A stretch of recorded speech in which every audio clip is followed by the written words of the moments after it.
ሰላም ጤና ይስጥልን ክቡራትና ክቡራን የአዲስ ምንጭ ቤተሰቦች እንዴት ውላችኋል? በያላችሁበት የከበረ ሰላምታችን ይድረሳችሁ። ይህ በመምህር ታዬ ቦጋለ የተዘጋጀ በአዲስ ምንጭ ሚዲያ ላይ በየዕለቱ የሚቀርብ መራር እውነቶች በተጨባጭ እውነት የሚገለጡበት እቅጭ ቅጯን የተሰኘ መርሃ ግብር ነው። ግንቦት 21 ቀን 2018 ዓ.ም ዛሬ ዕለተ አርብ ነው። በዛሬው ዕለት በአዲስ ምንጭ ሚዲያ ላይ ብቻ በየዕለቱ የማደርገውን የፖለቲካ እና መሰል ትንታኔዎች ማቅረብ ጀምራለሁ። የምወዳችሁና የማከብራችሁ ዛሬ የማቀርብላችሁ ርዕስ በኢትዮጵያ ፖለቲካ ውስጥ እጅግ በጣም እየተጓጓኑ ከመጡ ርዕሶች አንዱ አብይ መምራት አልቻለም የሚል ኮት አንኮት ውስጥ የሚቀመጥ ነው። ይህንን ለማሳየት ደግሞ የተለያየ አይነት ድሪቶ ሲደርቱ ትመለከታላችሁ። ተቃዋሚ ተብዬ በሙሉ የህወሓት የሸኔ ፓርት እንዲሁም ደግሞ የአማራ ውስጥ ያለው ጽንፈኛ አንድ ላይ ሆነው እየተናበቡ የሚሰሩት በጋራ የሚስማሙበት አጀንዳ በኢትዮጵያ አይስማሙ፣ በኢትዮጵያ ሴቶች አይስማሙ፣ በኢትዮጵያ ታሪክ አይስማሙ፣ በፖለቲካ ነጽሮት ዓለም ወይም አይዲዮሎጂያቸው አይስማሙ። የሚስማሙበት አንድ ነገር ቢኖር ክቡር ጠቅላይ ሚኒስትር ዶክተር አብይ አህመድን የማጠልሸት ተግባራቸው ነው። እንግዲህ እዚህ ላይ በደንብ አድርጌ ላሳያችሁ ፈልጋለሁ። አንዱ መለስ ዜናዊን ከዚህ ጋር ዶክተር አብይ ጋር ማነጻጸር መጀመሪያ አጠራ አድርጌ በዋና ነጥቦች ላይ ልሂድና እናንተ ግንዛቤ ያዙ። ከዛ በኋላ ፍርዳችሁን ስጡ። በስሌት አይደለም፣ በስሜት አይደለም፣ በስሌት በመሰለኝና ደሳለኝ አይደለም። በምክንያት በሚገባ ካዳመጥን በኋላ መጨረሻ ላይ የራሳችንን ብያኔ እንስጥ። መጀመሪያ ክቡር ጠቅላይ ሚኒስትር ዶክተር አብይ አህመድ እንዴት ወደ ስልጣን መጣ፣ መለስ ዜናዊ እንዴት ወደ ስልጣን መጣ የሚለው ማየት ያስፈልጋል። መለስ ዜናዊ የፈለገ በተደብቁለት ከዩኒቨርሲቲ ትምህርቱን አቋርጦ የወጣው ሁለተኛ ዓመት ተማሪ እያለ የወጣው በቀይ ሽብርና በነጭ ሽብር ተዋናይነት ውስጥ ትልቁን አንዱን ድርሻ በመያዝ ነው። ከፍተኛ የሆነ የቀይ ሽብርና የነጭ ሽብር ከኋላ ያለ ተዋናይ ነበር።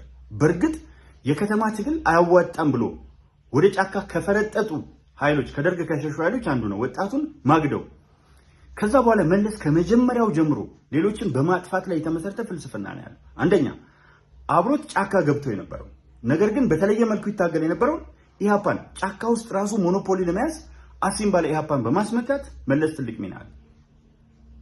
ኢዲዩን በማስመታት ትግራይ ውስጥ ቤዙዛ ነው ትልቅ የሆነ ሚና አለው። ከዛ በኋላ የሚቀናቀኑትን ሰዎች ለምሳሌ ክቡር ዶክተር አረጋዊ በርሄን ጨምሮ ሸር እየሰራ ለ30 ዓመት ቀናት ከተከራከሩ በኋላ ያስወጣ ሰው።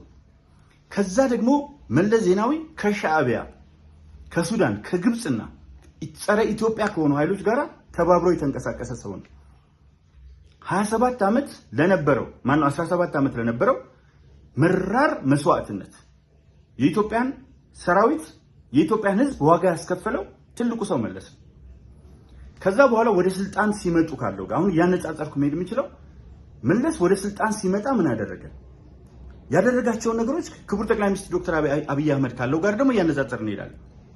የመጀመሪያው የመለስ እርምጃ የነበረው ኤርትራን ማስገንጠል ብቻ ሳይሆን ኢትዮጵያን ወደብ ማሳጣት ነበር።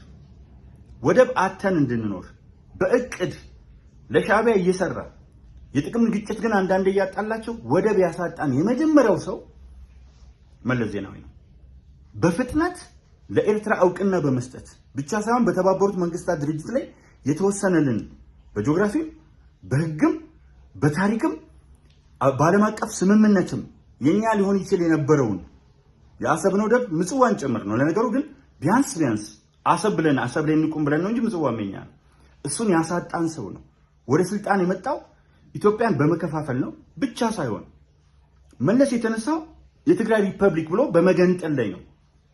ክቡር ጠቅላይ ሚኒስትር ዶክተር አብይ አህመድ የተነሳው ደግሞ በመደመር ፍልስፍና፣ በአንድነት፣ በህብረት፣ በመተሳሰብ፣ በወል በማደግ ላይ የተመሰረተ ነው።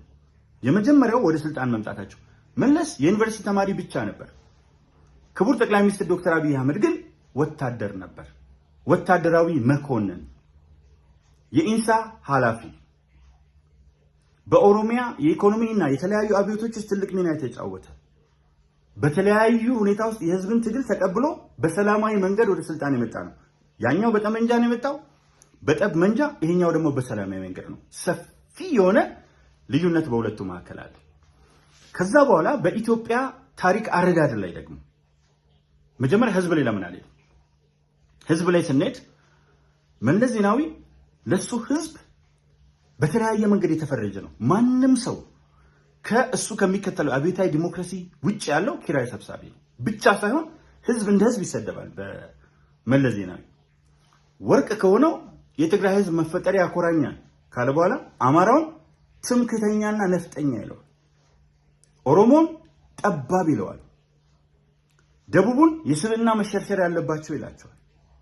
በፖለቲካ ሊታገሉ የተነሱ ሰዎችን በሙሉ ኪራይ ሰብሳቢ ከማለቱ በተጨማሪ ምሁራን ከሆኑ የቀለም አብዮተኞች ይላቸዋል። ብርቱካናማ ምንም በደንብ አድርጋችሁ ተመልከቱ። ምሁራን የቀለም አብዮተኞች፣ ወጣቶችን የጎዳና ላይ ነውጠኞች ይላቸዋል። አሁን መደመር ፍልስፍናን እዚህ ጋር ያዙትና እንደገና ደግሞ እንመለስና ሃይማኖት ላይ ምን አይነት አቋም አለው መለስ? ክቡር ጠቅላይ ሚኒስትር ዶክተር አብይ አህመድ ምን አይነት አቋም አለው? የመጀመሪያው ነገር በሃይማኖት ስንመለከተው መለስ ዜናዊ ፓትሪያርክ ከሀገር ያባረረ ሰው ነው እና ሲኖዶስን ለሁለት የከፈለ ነው። አቡነ መርቆሪዎስን ከሀገር አባሮ ሲኖዶስን ለሁለት የከፈለ ሰው ነው። መጀመሪያ ይህን በደንብ አድርጋችሁ ያዙልኝ። ሁለተኛ የኦርቶዶክስ ቤተክርስቲያንን አድሃሪ ብሎ የሚፈርጅ ነው። በጽሁፍም በንግግርም አድሃሪ ብሎ የሚፈርጅ ማርክሲስት ሌኒኒስት ነው። ከዚህ አልፋችሁ ስትመጡ እስልምናው ስትገቡ ሙስሊሙን ሱፊና ሰለፊ ወሃቢያ በዶክመንተሪ አስቀርጾ ኢራቅን እንደ ባግዳድ ጂሃዳዊ ሐረካት በሚል የሙስሊም ኡስታዞችን ወደ እስር ቤት በኋላ በጣበታለው ማረሚያ ቤት ያስገባል። ይህ በጣም አስፈላጊ ሰው ነው። የኦርቶዶክስ የዋልድባ መነኮሳትን ማረሚያ ቤት ያስገባል።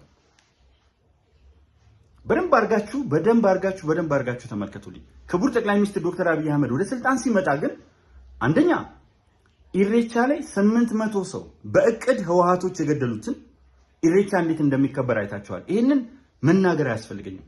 ህሊናችሁ ላይ ኢሬቻ እንዴት ተከበረ ብላችሁ ሳሉ የኢትዮጵያን ኦርቶዶክስ ተዋሕዶ ቤተክርስቲያን እንደ አዳሪ ፈርጆ መለስ የአቤት አደባባይን ያስቀጠላል።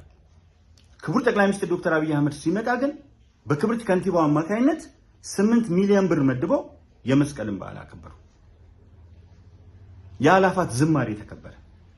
የጥምቀት በዓል ተከበረ። ገንዘብ እየተመደበ በተለየ መልኩ በንጽህና ተከበረ። ቀና ብሎ መናገር የሃይማኖት አባቶች የሚፈሩበት ጊዜ ነበረ።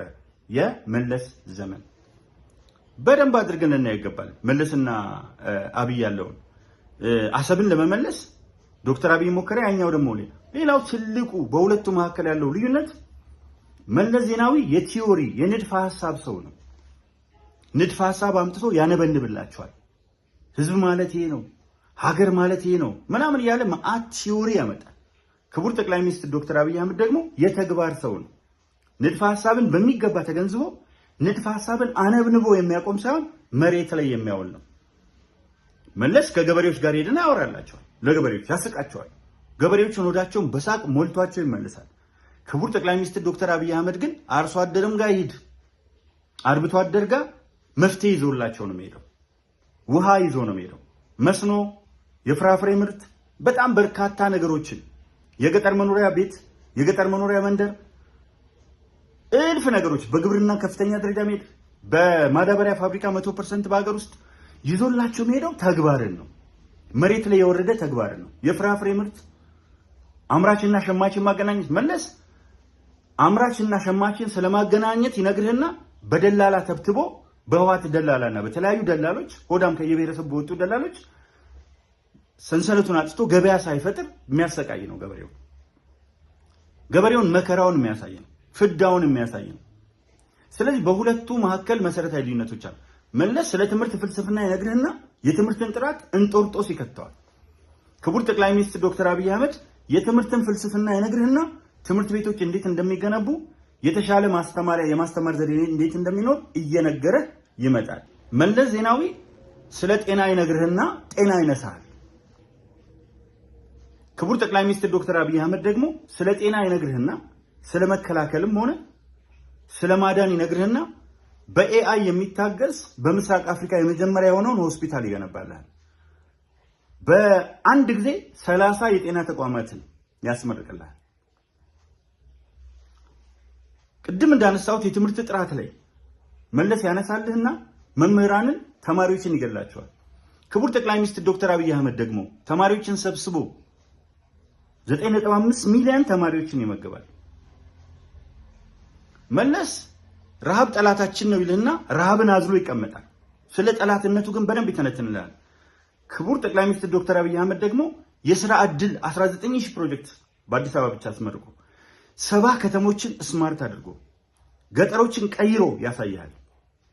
መለስ ስለ አየር መንገዱ ያወራልና 25 ምናምን ዓመት በላይ ከተመሰረተ ጀምሮ ካለው ወስዶ 7 ሚሊዮን ብቻ አየር መንገዱ እንዲያንቀሳቀስ ያደርጋል።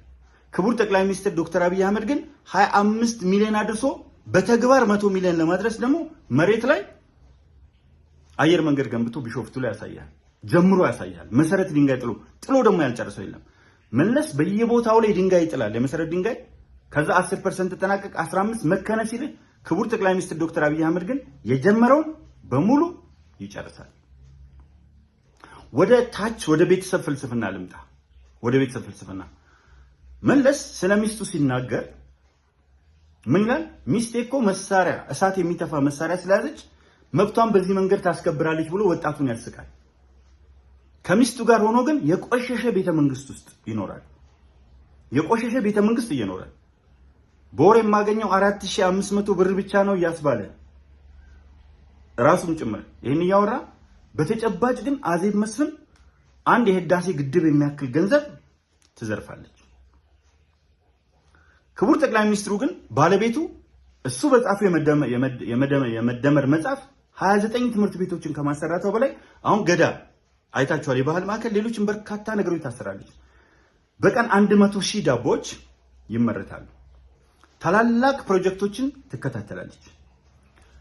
አዜብ መስፍን ወልቃይት ሆና ወልቃይቴዎችን ስታሰቃይ እንዴት አሰቃየች? ማይካድራ ጭና ጋምሳ ምናምን ለመጣው ነገርና 30 ዓመት ወልቃይቴዎች እንዴት ይሰቃዩ ነበር ለራሳችሁ ፈርድተዋል። ክብርት ቀዳማዊት እመቤት ዝናሽ ታያቸው ግን ጎንደር ሄዳ ከጠቅላይ ሚኒስትሩ ጋር ሆነው ጎንደር ያሉትን የነገስታት ግንብ የጎንደርን ከተማ ስማርት ሲቲ ማለት የመገጭ ግድብ እንዲያልቅ ማንቀሳቀስና ሌሎች በርካታ ነገሮችን በጋራ ሆነው ሄደው ያደርጋሉ። ወልቃይትን ግን መለስ ዜናዊና ሚስቱ እንዴት ይመለከቱ ነበር? ይሄ ሌላው ትልቅ ነገር ነው። በጣም ነው እንትን የሚለው። ሌላው አሁን እዛው ቤተመንግስት ውስጥ ልግባና ቤተመንግስቱን በጣም ያጣጣለ ሲኖርበት መለስ ዜናዊ ክቡር ጠቅላይ ሚኒስትር ዶክተር አብይ አህመድ ግን የወዳጅነት ፓርክ፣ የአንድነት ፓርክ፣ የተለያዩ የሥራ ዕድሎች ይፈጥርና ቤተመንግስቱን በተለየ መልኩ አስቦ ያኛው ወሬ ነው የሚያወራው። ብሔረሰቦች ቤተመንግስቱ ላይ ይታዩ ምናምን፣ ይሄኛው ግን እንዲታዩ አደረገ። የኦሮሚያ አለ፣ የአማራ አለ፣ የአፋር፣ የሶማሌ፣ የቤንሻንጉል ጉሙዝ፣ የጋምቤላ የእያንዳንዱ ቤተመንግስት ውስጥ ጨምሮ ዓለም አቀፋዊም ጭምር ያደርገዋል። ያኛው ስለ ታሪክ እያወራልን መኪኖቹ ዝገው ወርቆቹ ተደብቀው ቤተመንግስቱ ምን እንደሆነ እንዳናውቅ ሲያደርገን ታሪካችንን ሲደብቅ ዶክተር አብይ ግን ኩሎ ያወጣውና ኃይለ ሥላሴንም በቦታቸው ሚኒልክንም በቦታቸው አስቀምጦ እነዛን ነገሮች አድሶ ይሄ ነበር ታሪኩ ብሎ እስከ ደርግ ጥፍር መንቀል እስከ ህወሓት ጥፍር መንቀል ያለውን ያሳያል። ስለዚህ ታሪክን በትክክል እንድታይ ያደርጋል። ያኛው አንበሳውን ለማፍረስ ታሪክ ለማፍረስ እንትን ሲል ይሄንን ከነ ህይወቱ ጭምር አንበሳ አምጥቶ ያስቀምጣል። ስለዚህ በሁለቱ መካከል ያለው ልዩነት ይሄን ያክላል ወይም ይሄን ይመስላል ምትለው አይደለም። ባጭሩ የመለስ ፍልስፍና አብዮታዊ ዲሞክራሲ የሚል ዲሞክራሲ ነው። አብዮታዊ ዲሞክራሲ ደግሞ ራሱ የመነጫው ከማርክሲዝም ሌኒኒዝም ነው። ሪጂድ ከሆነ ማርክሲስት ኢንተርፕሪቴሽን ነው። ስለዚህ ማንንም ማየት አይፈልግም። በረቀቀ መንገድ እነ ፕሮፌሰር አስራት ወልደየስ የተለያዩ ሌላው ወደ ስልጣን ሲመጡ አብይ ምን አደረገ? መለስ ምን አደረገ? ወደ ስልጣን ሲመጡ መለስ በደርግ ጊዜ የነበሩትን ባለስልጣናት በሙሉ እስር ቤት አስገባቸው። ሰራዊቱን በሙሉ በተነ። መበተን ብቻ አይደለም እንዲለምንና እንዲዋረድ አደረገ። ይህን በደንብ አድርጋችሁ ተመልከቱት። ክቡር ጠቅላይ ሚኒስትር ዶክተር አብይ አህመድ ወደ ስልጣን ሲመጣስ ያለፈውን የነ ክቡር አባዱላ ገመዳን ትውልድ የራሱን የለውጥ ትውልድ ወጣቱን ትውልድ ይዞ አንድ ላይ ቀጠለ። ሌላው ቀርቶ ተቃዋሚ ፓርቲዎች ከሚሰደቡበት ቦታ አምጥቶ አስገባቸው። አሁን የተግባርና በሁለቱ መካከል ያለው ልዩነት የንድፈ ሐሳብ ነው ያልኳቸው። መለስ ቲዮሪስት ነው። ንድፍ ሐሳብ ነው። የሴቶች እኩልነት፣ ሴቶች እንዲህ መሆን አለባቸው፣ ሴቶች ይሄ መሆን አለባቸው ብሎ ማርክሲዝም ሌኒኒዝም የሚለውን ይደግምላል። ክቡር ጠቅላይ ሚኒስትር ዶክተር አብይ አህመድ ግን ሴቶችን የክልል ፕሬዚደንት፣ በታሪክ የመጀመሪያ ከንቲባ፣ ከዛ በኋላ ሴቶችን ደግሞ በሚኒስትሮች፣ በሚኒስትሪያል ካቢኔት፣ በአምባሳደር፣ በኮሚሽነር በሁሉም ደረጃ ላይ አስገብቶ መሬት ላይ ሴቶች ምን ማለት እንደሆነ የነገዋን ሴት ገንብቶ የሴቶች ህይወት እንዴት መስተካከል እንደሆነ ያሳያል። መለስ ስለ ታሪክ ያወራል፣ ቲዮሪ ያወራል። ታሪክ እንደዚህ ነው፣ ታሪክ እንደዚህ ነው። ክቡር ጠቅላይ ሚኒስትር ዶክተር አብይ አህመድ ግን የአድዋን ድልድይ ገንብቶ የአድዋን ሙዚየም ሰርቶ የሴቶችን አደባባይ ሰርቶ ህያው የሆኑ ሐውልቶችን አቆሞ በጣም የሚደንቀኝ ነገር ታሪክን የጎንደር ነገስታት ግንብን ስለ ጎንደር ነገስታት ግንብ ማውራትና ማብጠልጠል ሳይሆን ሰርቶ ቢያንስ በወቅቱ ሰርተዋል ብሎ ይሄዳል። እንትን ያሳያል። ምንድነው ይሄ? አምጣልኝ የጅማ አባጅፋር ቤተመንግስት፣ የጀጎል ግንብን፣ የተለያዩ ታሪካዊ እሴቶቻችንን ፊት ለፊት ያወጣል።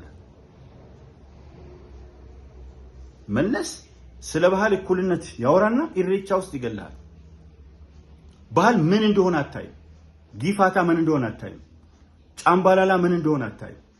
በጣም በርካታ ነገሮች። ይሄኛው ግን ምን እንደሆነ በዩኔስኮ ጭምር እንዲመዘገብ እየሰራ ያሳያል። መለስ ታሪክን በተመለከተ ምን አይነት አቋም አለው?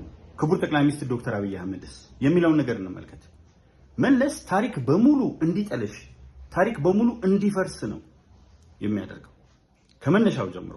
ለምሳሌ አጠገቡ ያለውን የደርግን ታሪክ ቅርሱ እንኳን እንዳይኖር ከመጀመሪያ የመጡትንና በደርግ ዘመን የቀጠሉትን ትልቅ ነገሮች እነ ጉብላክን፣ እነ ካዱ የእርሻ ልማት ድርጅት፣ እነ ዋዱ የእርሻ ልማት ድርጅት፣ በጣም በርካታ የትመን የትኖራ የነበሩ የገበሬዎች ህብረት ስራ ማህበራት፣ እጅግ ምርጥ የሆኑ ነገሮችን በሙሉ አፍርሶ ያለፉት ቅርሶች እንዳይታይ የሚያደርግ ብቻ ሳይሆን ሰንደቅ ዓላማን ሲገልጽ ሰንደቅ ዓላማ የተለያየ ነገር ሊኖረው ይችላል፣ ግን የሀገር ክብር መገለጫ ሆኖ አገልግሏል።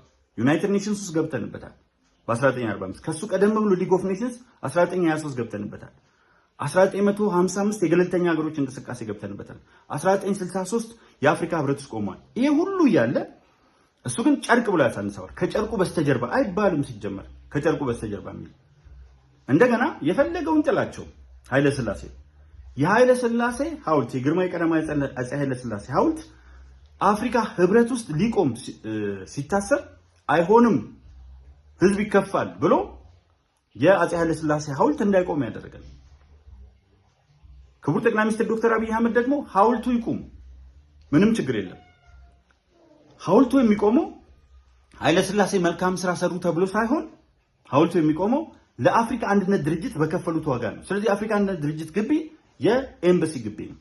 እዛ ውስጥ ያሉ ሰዎች ኤክስትራ ቴሪቶሪያሊቲ ኢሚኒቲ ወዘተርፋ አላቸው። ልክ ሌላ ሀገር እንዳሉ የኛ ሀገር ኤምባሲዎች፣ ለምሳሌ አሜሪካ የሚገኘው ዋሽንግተን ዲሲ የሚገኘው የኢትዮጵያ ኤምባሲ ግቢ የኢትዮጵያ ነው።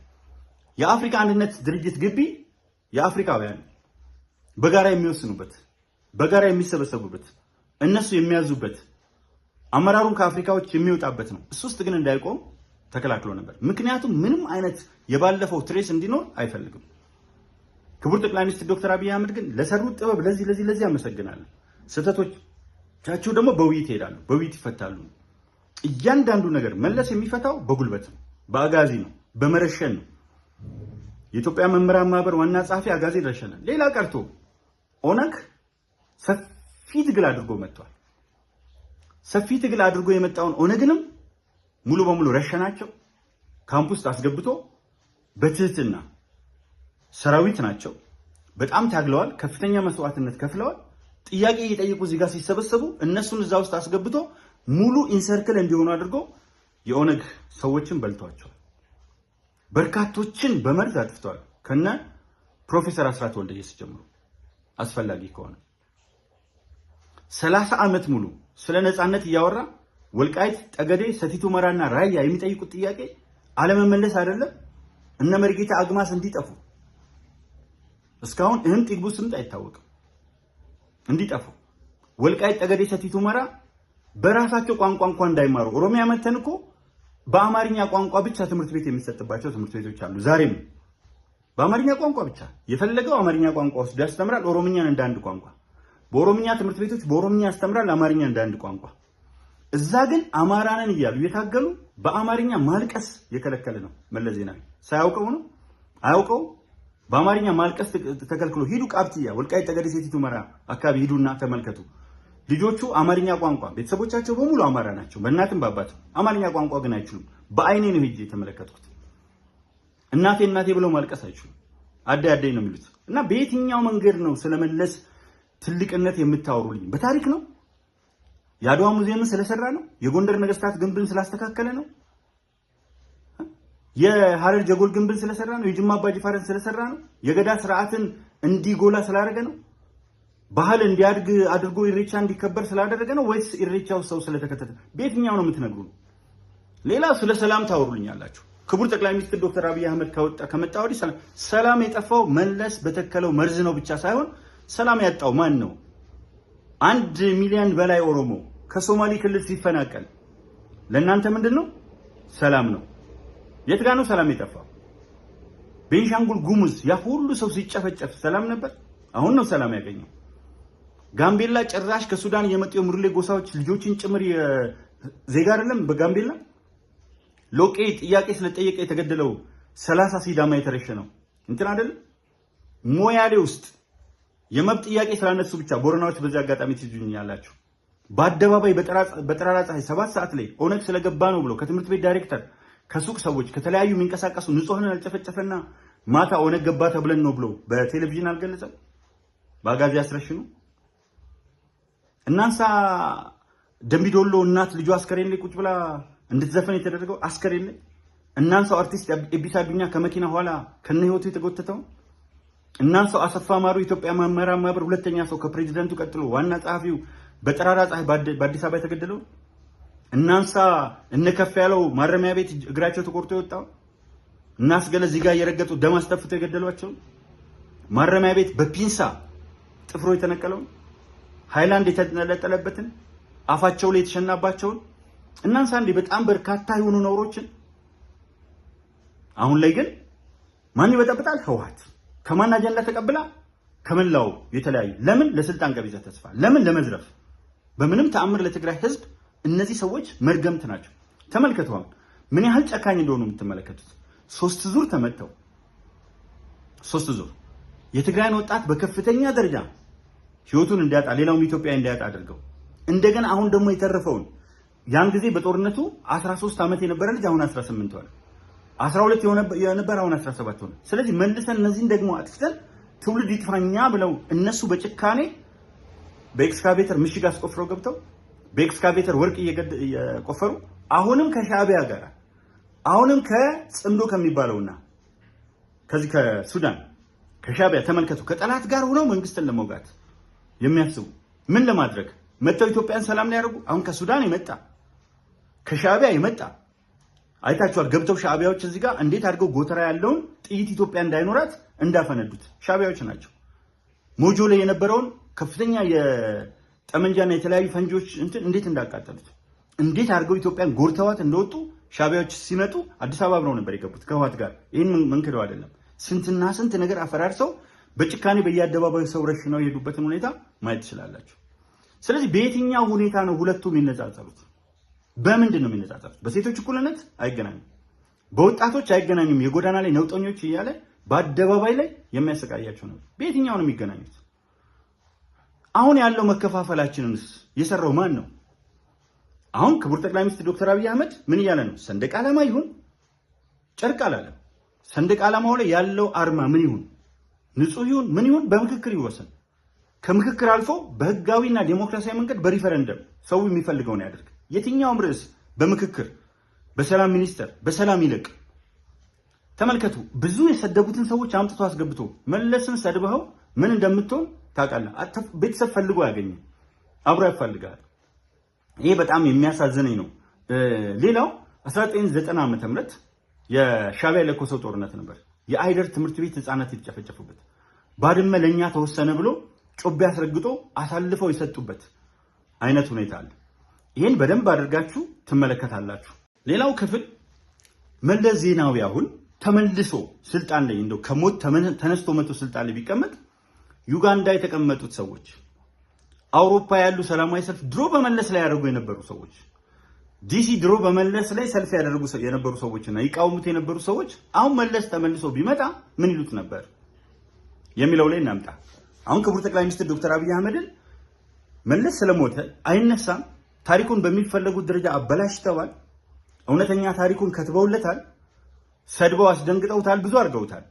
አሁን ቢነሳ ምን ይሉት ነበር የሚለውን የመጨረሻ የማጠቃለያ ነጥቦች ላርክ። መለስ ቢነሳ መጀመሪያ የሚሉት ነገር አንተ ገንጣይ አስገንጣይ ከሃዲ አሰብን አሳልፈ የሰጠ የኢትዮጵያን ታሪክ ያረከስክ መልሰው ይሉት የነበረው መለስ አንተ ከፋፋይ ዘረኛ ወርቅ ከሆነው የትግራይ ህዝብ መፈጠሪያ ኮራኛል ብለህ ሌላውን ግን ትምክተኛ ጠባብ የስብና መሸርሸር ያለበት እያልክ የሰደብክ ሙስሊሙን ጂሃዳዊ ሐረካት ኢራቅን እንደ ባግዳድ የሚል ድራማ እያሰራህ ያሰቃየህ ኡስታዞችን ያሰርክ ሱፊና ሰለፊ ወዘተርፈ ዋቢያ ማያገባ ውስጥ እየገባ እየፈተፈትክ ታበላሽ የነበርክ አንተ እርጉም የኢትዮጵያን ኦርቶዶክስ ተዋህዶ ቤተክርስቲያን ፓትሪያርክ ያባረርክና ከሀገር ያሰደድክ ሲኖዶስን ሁለት ቦታ የከፋፈልክ አንተ እርጉም የሚሉት ይሄንን ነው። መለስ ዜናዊን ሊሉት የሚችሏቸው ነገሮች በጣም ብዙ ናቸው። አንተ የሻዕቢያ ተላላኪ የኢትዮጵያን ጥቅም አሳልፈ የሰጠ የህዳሴውን ግድብ ጀምረህ የጀመርክበት ዓላማ አንድም አጀንዳ ዳይቨርት ለማድረግ አንድም ደግሞ እንዳየነው ሙልጭ አርጋችሁ በልታችሁታል፣ ዘርፋችሁታል። የህዳሴውን ግድብ ከባለቤት ጋር ዘርፋችኋል። እዚህ ጋር 4500 ነው ደሞዝ ትላለህ፣ ኑሯችን በጣም አስቸጋሪ ነው ብለህ ትናገራለህ። መልሰህ ደግሞ ባለቤትህ በታወቀው ብቻ $4 ቢሊዮን ወደ ከ600 ቢሊዮን ብር በላይ በልታ ሄደች ዘራፊ ነህ ትሉታላችሁ። አርቲስት ኤቢሳ አዱኛን ከመኪና ኋላ ጎትተህ ያስገደልክ፣ ወለጋን፣ አምቦን የተለያዩ ስፍራዎችን ያስለቀስክ፣ ባህር ዳርና ጎንደር የፈሰው የኦሮሞ ደም ደሜ ነው ብለው ስለተነሱ ያንተ ስርዓት ነው የጨፈጨፋቸው። ኢሬቻ ላይ የጨፈጨፋቸው ጣና የመተሳሰሪያ ገመዳችን ነው ብሎ ቄሮ ስለሄደ ቄሮን በአደባባይ ላይ ስትረሽን የነበርክ እንዳንተ ክፉ አረመኔ ያለ እንዴ ብለው በጣም ይናገሩት ነበር። አብዮታዊ ዲሞክራሲ የሚባል የሌለ ፍልስፍና አምጥተህ ወይ ካፒታሊዝም አልሆነ ወይ ሶሻሊዝም አልሆነ በዚህ ቀንብበህ ያስከን አንተ ነህ። የወልቃይት የጠገዴን የሰቲትን ሁመራ ማንነት ያርከስክ አንተ ነህ። አማራውን ነፍጠኛና ትምክተኛ እያልክ ከሌላው ህዝብ የማስገለል ስራ በእቅድ የሰራህ አንተ ነህ። በዛ ስርዓት ውስጥ ህዝብ ከህዝብ እንዲከፋፈል በከፍተኛ ደረጃ የተንቀሳቀስክ አንተ ነህ እያሉ 1 2 3 4 እያሉ ይወቅሱት ነበር። ክቡር ጠቅላይ ሚኒስትር ዶክተር አብይ አህመድ ደግሞ በኃላፊነት ላይ ባይሆን ኖሮ እና መለስ ተመልሶ ቢመጣ እያነጻጸሩ ብዙ ነገር ይሉ ነበር። ያኛው እኮ የማዳበሪያ ፋብሪካ ወደ 100% ያደረገ በአፍሪካ አሁን መለስ ቲዮሪስት ነው ያልኳችሁ ቅድም ስለ ስንዴ ያወራልሃል። ስንዴ የለም። የስንዴ ምርትን ከሁለተኛው ግብ 3 እጥፍ አድርጎ በተባበሩት መንግስታት ድርጅት የተሸለመ ነው። ማን? ክቡር ጠቅላይ ሚኒስትር ዶክተር አብይ አህመድ። ስለ ደን ያወራላችኋል፣ ስለ ልምላሜ ያወራል። መለስ ዜናዊ አንድ ችግኝ ግን አይተክልም። ይሄ 48 ቢሊዮን ችግኝ ነው የተከለው እያሉ ያነጻጽሩት ነበር። 48 ቢሊዮን ችግኝ አርብቶ አደሩን አይቶት አያውቅም መለስ። ይሄው ግን ክቡር ጠቅላይ ሚኒስትር ዶክተር አብይ አህመድ የቦረናን አርብቶ አደር፣ የጉጂን አርብቶ አደር፣ የሶማሊን አርብቶ አደር፣ የአፋርን አርብቶ አደር ሁሉም ቦታ ላይ ሄዶ ፍራፍሬ በፍራፍሬ ግድብ በግድብ ንጹሃ በንጹሃ አደረገ ይሉት ነበር። የአውሮፕላን ማረፊያ መዳረሻዎችን ደግሞ ወደ 24 ከፍ እንዲሉ ከየትና ታች ከነበረው አንስቶ እናደረገ ይሉት ነበር። በኢኮኖሚያዊ እድገት ሁሌ ስለ ኢኮኖሚ እድገት ያወራል። 11% አደግን ነው 11% አደግን ነው። ክቡር ቡልቻ ደመቅሳ ነፍሳቸውን ይማረውና እንዳሉት እንዴት 11% አድጋለች? ይሄኛው ግን ተመስክሮ አንድም ዓለም እኮ መስክሮለት አያውቅም። ለመለስ ተመስክሮ 9.2% ከአፍሪካ አንደኛ ናት ኢትዮጵያ ተብላ አታውቅም። በሳይንስ ሙዚየም አንደኛ ናት። ዶክተር አብይ የሳይንስ ሙዚየም ሲሰራ አንተ የምትሰራው ግን ሰዎችን የሚያመክን ፕሮጀክት ነው ነበር የሚሉት። ስለዚህ ቢነሳ ክቡር ጠቅላይ ሚኒስትር ዶክተር አብይ አህመድ ከኃላፊነት እና መለስ ተመልሶ ቢመጣ ኢፍ በሚል ምናባዊ ነገር አስቀምጨው ምን ይሉት እንደነበር ይታወቃል። አሁን እኮ ክቡር ጠቅላይ ሚኒስትር ዶክተር አብይ አህመድ ማጠቃለያ ማድረገው የሚወቀስበት የሚገርመኝ ነገር በሰራው ስኬት ነው። ባመጣው ስኬት የሚወቀስ መሪ ቢኖር የምቀኛ ሰፈር ልጆች ምቀኞች ከሁሉም አቅጣጫ ወጡ፣ ከሁሉም ሰፈር የወጡ የምቀኛ ሰፈር ልጆች ዶክተር አብይን የሚወቅሱት አንዴ የህዳሴው ግድብ ሸጠ ብለው ይወቅሱታል። የህዳሴው ግድብ ከሞተበት ነፍስ ዘርቶበት ያስጨረሰው ዶክተር አብይ የግብፅ ተላላኪ ነው ይሉታል። ግብፅ ደግሞ እሱ ላይ ለማሳደም የማታደርገው ነገር የለም። ይሄው የምታስተባብረው ከኋላም እሷ ናት። ይሄ ሰው ምን ያልሰራው ነገር አለ? ምን የጎደለው ነገር አለ? ቤቶች 1.5 ሚሊዮን ቤት ይኸው ከፊት ለፊት አለ። 580 ሺህ እዚህ አዲስ አበባ ብቻ አጠናቀዋል። ለመምህራን ያመጡት ለውጥ፣ ለጤና ባለሙያዎች ያመጡት ለውጥ፣ በከተማ ውስጥ ድህነትን ለመቅረፍ ያደረጉት እንቅስቃሴ እና የፕሮጀክቶቹ ብዛት የኢንዱስትሪ ፓርኩ ምኑ እያንዳንዱን በተለያየ ጊዜ ዘረዘር ነው ስለሆነ በመዘርዘር አልደግምም። መሬት ላይ የምታዩት ነው። መሬት ላይ በምታዩት መንገድ 70 ከተሞች ተቀይረዋል። መሬት ላይ በምታዩት መንገድ ሳተላይት ሲቲ እየተፈጠረ ነው። መሬት ላይ በምታዩት መንገድ ሰው አልባ ጭምር የፖሊስ ተቋም ከ32 የተለያዩ ተቋማት ጋር እዚህ አዲስ አበባ ብቻ ተጠናቋል። በየክልሉ አለ። ብሔረሰቦች ማንነታቸው የተከበረበት ጊዜ ትክክለኛው ነው። ሴቶችና ወጣቶች ስለ ወጣት ያወራልሃል መለስ ሰብስቦ እንዲህ ሲጋራ ጨስ ነበር እንዲሆኝ ነበር ምናምን ይልና ይመክራል። ጥሩ። ወጣቱ ግን አመራር ላይ የለም። ወጣቱን ይከፋፍለው ነበር።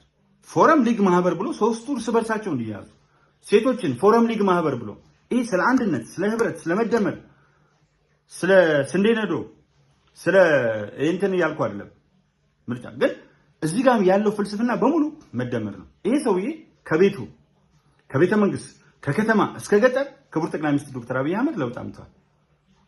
መለስ እኮ ሁሉን ነገር ባዶ ካዝና እኮ ነው ያስረከቡት። በሉ አመቻቸላቸው። ካልተያዝክ መስረቅም ሌብነት ነው። ይሄ ግን ሌብነት ነው አለቀህም እያለ አስገባ። አብረው ፎቶ ቢነሱ ኩላሊት እንሰጣለን ቢሉ የሌላ አይነት ነገር ቢያደርጉ ኖ ሌብነት ነው። በሌብነት ውስጥ አንደራደርም እያለ ማስገባት ጀመረ። ስለዚህ ሁለቱን ሰዎች ማነጻጸር ለኔ እጅግ በጣም ከባድ ነው። በሌሎች ደግሞ ወቅታዊና መሰል ርዕሶች እስከምንገናኝ ደህና ሁኑ። ታዬ ቦጋለ አረጋ ኢልመደስ ወዲያን። በዚህ አጋጣሚ በዚህ አዲስ ምንጭ ዩቲዩብ ላይ መልእክቴን እንዳስተላልፍ ለፈቀደልኝ ለጋዜጠኛ፣ ለሰብአዊ መብት ተሟጋች፣ ለ8 ዓመታት በወያኔ ከታሰሩና ከተሰቃዩ ሰዎች አንዱ ለመብት ስለታገለ ብቻ አንዱ ጋዜጠኛው ውብሸት ታዬ ነው። የመከላከያ የክብር አባል ነው። የሥነ ምግባር ሀብታም ነው። የተለያዩ ሰዎችን በመሰብሰብ 87,000 አካባቢ ሰብስክራይበር አለው። ከዛ በላይ ሰብስክራይበር እንዲሆን ግን ይህን ገጽ ሰብስክራይብ በማድረግ የደወል ምልክቷን በመጫን እና ሌሎች ከዩቲዩብ ጋር ተያይዘው የሚደረጉ ነገሮችን በማድረግ ቤተሰብ እንድትሆኑ በአክብሮት ጠይቃለሁ። ሁላችሁንም አብራችሁን ስለቆያችሁ አመሰግናለሁ። መልካም ጊዜ